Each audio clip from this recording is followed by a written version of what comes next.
Bancada evangélica, junto com o pastor Marcos Feliciano, fazem projetos para poder atacar negros, afrodescendentes e os LGBTQI+. Eu só peguei esse recorte da fala desse inútil, desse pastor Marcos Feliciano, que também é deputado, onde ele, em suas palavras, declara o ódio e a perseguição contra a homossexualidade, onde ele diz que a cruz é para eles o maior símbolo. Talvez ele não saiba, a cruz nunca foi um símbolo específico do cristianismo. Para a ignorância desse inútil e para sua estupidez, antes do cristianismo surgir e se apossar da cruz como seu símbolo, a cruz já existia há milhares de anos, utilizadas por diversos povos da antiguidade.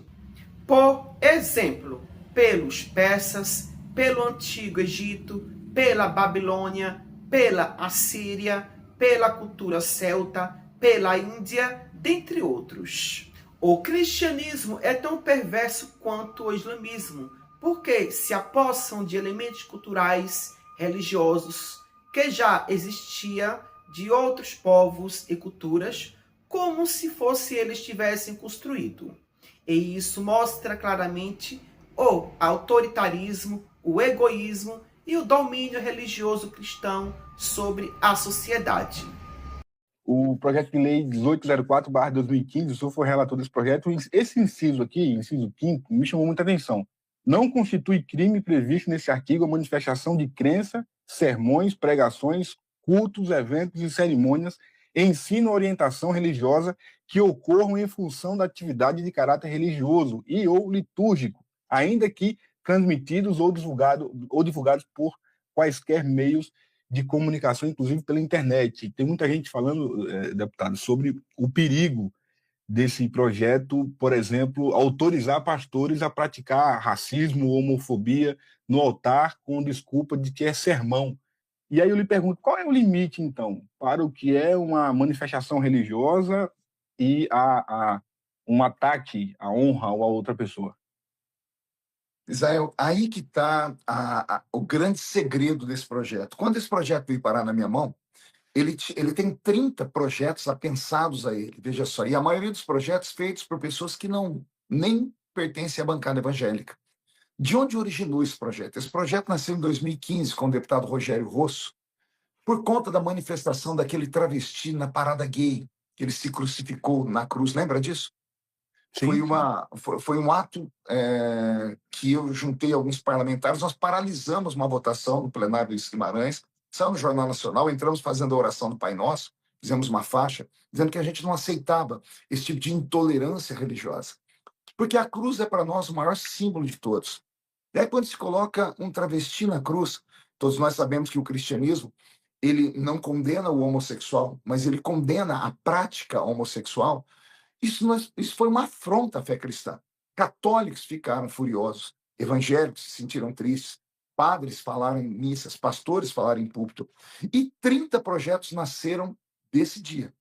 Condensaram todos esses projetos, os projetos ficaram engavetados. De repente, graças a Deus, o presidente da CCJ, o Paulo Aze, teve a coragem de colocar o projeto em votação. E ele Sim. deu o projeto para que eu fosse o relator.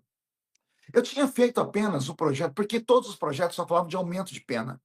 Então, eu fiz o projeto, a princípio, como aumento de pena e apresentei ele. Só que, de repente, olha como Deus faz, né? Eu estava pregando no estado, acho que de Minas Gerais, num culto ao ar livre, e enquanto eu estava ministrando, caiu uma pessoa possessa por uma entidade, por demônios. Nosso culto pentecostal tem disso.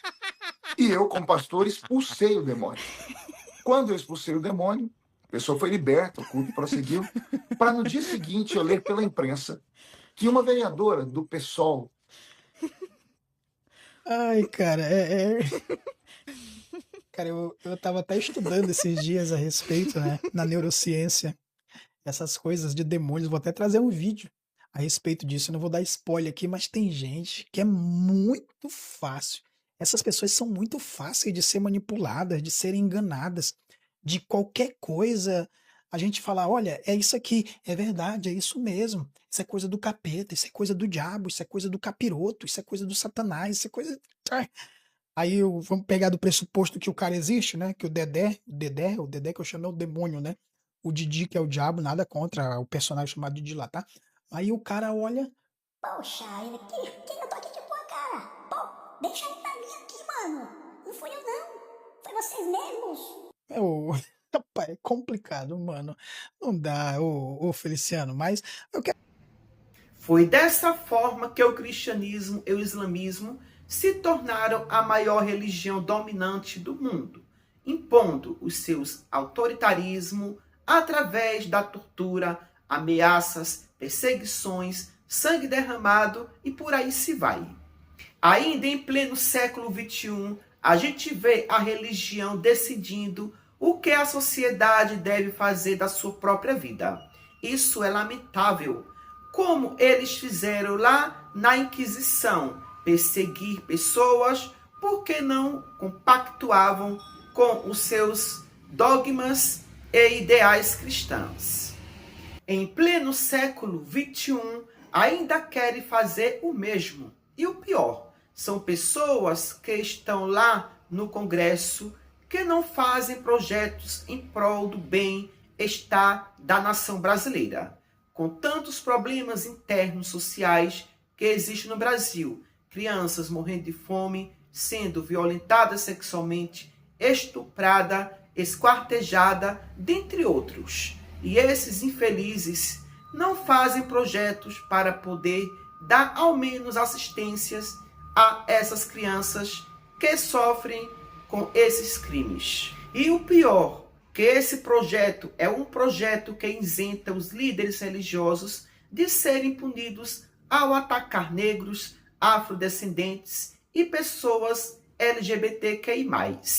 Eles são tão burros que eles não sabem que a América Latina como todo é uma mistura de povos. O território da América Latina é constituída por diferentes etnias. É o que chamamos de miscigenação.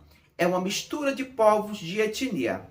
Esse pastorzinho chamado Marcos Feliciano, ele pensa que ele é branco, coitado. Ele é negro como o próprio negro. Porque a América Latina não existe uma etnia pura. Somos uma coxa de retalho. Se esse idiota for lá para os Estados Unidos, ele é considerado negro da mesma forma. Mesmo que uma pessoa tenha olhos verdes ou azuis, para os estadunidenses, é negro do mesmo jeito.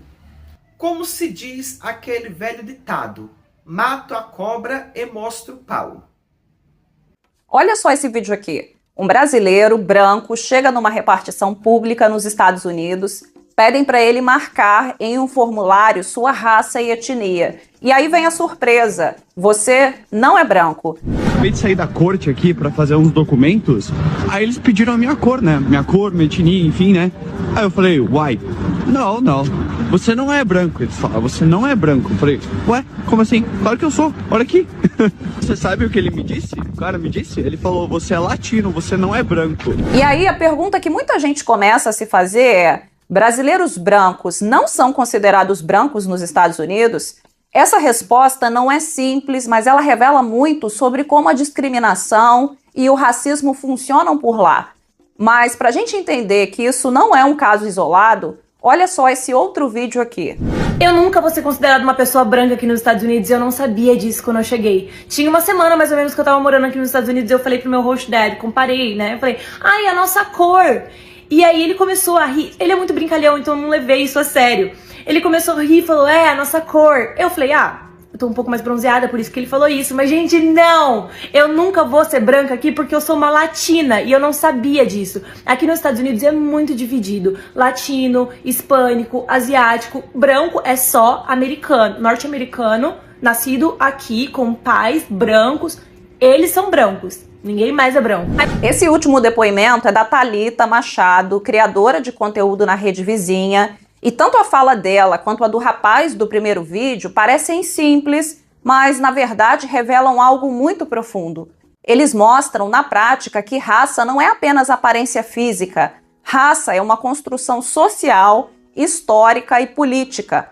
Os dois chegaram aos Estados Unidos se entendendo como pessoas brancas, algo absolutamente comum no Brasil. Mas no contato com o sistema, com os formulários, com as pessoas, eles descobriram que essa leitura não se sustenta lá. Não importa ter pele clara, não importa parecer branco. O mesmo tem acontecido com brasileiros socialmente lidos como brancos no país, mas que nos Estados Unidos vêm sendo abordados e até presos pelo ICE, a Polícia de Imigração. Muitas dessas abordagens são pautadas não por documentação em mãos, mas pela leitura de um corpo que não se encaixa no ideal branco, anglo-saxão, protestante, que é quem efetivamente é considerado branco por lá. Ser brasileiro, ser latino, já desloca essas pessoas para fora da branquitude plena em países como os Estados Unidos. Até eu fiz a pergunta no Google se uma pessoa pode se considerar branca pura no Brasil. Olhe a resposta. Uma pessoa no Brasil não pode se considerar branca pura do ponto de vista histórico ou genético. A formação da população brasileira é marcada por uma intensa e complexa miscigenação, resultado da mistura de povos indígenas, africanos e europeus. Portanto, a noção de pureza racial é um conceito que não encontra respaldo na ciência moderna nem na história da formação da sociedade brasileira. No entanto, a formação histórica do Brasil envolveu uma miscigenação intensa entre povos indígenas, africanos e europeus. Devido a essa mistura, a maioria dos brasileiros, mesmo aqueles que se autodeclaram brancos, provavelmente possui alguma ancestralidade mista, muitas vezes sem conhecimento disso. Portanto, uma pessoa de pele branca no Brasil ou na América Latina em si é tão negra como qualquer pessoa da América Latina do Brasil. E o mais apavorante nisso tudo é que o cristianismo é movido ao ódio e na perseguição às pessoas LGBTQI+. E isso é nítido. Porque os líderes religiosos estupram, matam, roubam, cometem assédio sexual, adultério e por aí vai.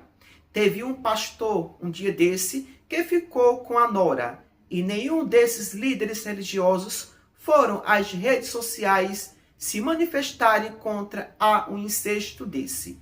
Para mim, isso é um incesto. Mas, quando se trata de homossexualidade, eles se manifestam.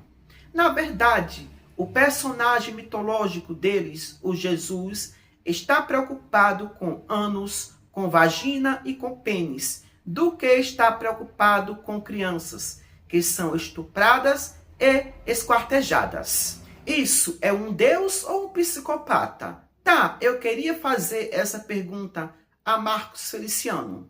Porque um Deus que está preocupado com partes íntimas de pessoas adultas, donas dos seus próprios narizes, ao invés de estar preocupado e defendendo inocentes de estupros e de câncer, isso não é um Deus, é um louco, um doente mental. Os hospitais estão superlotados de cristãos com câncer, mas nenhum desses hipócritas pegam a bocha da Bíblia ou a cruz, vão curar as pessoas que estão sofrendo e morrendo de câncer.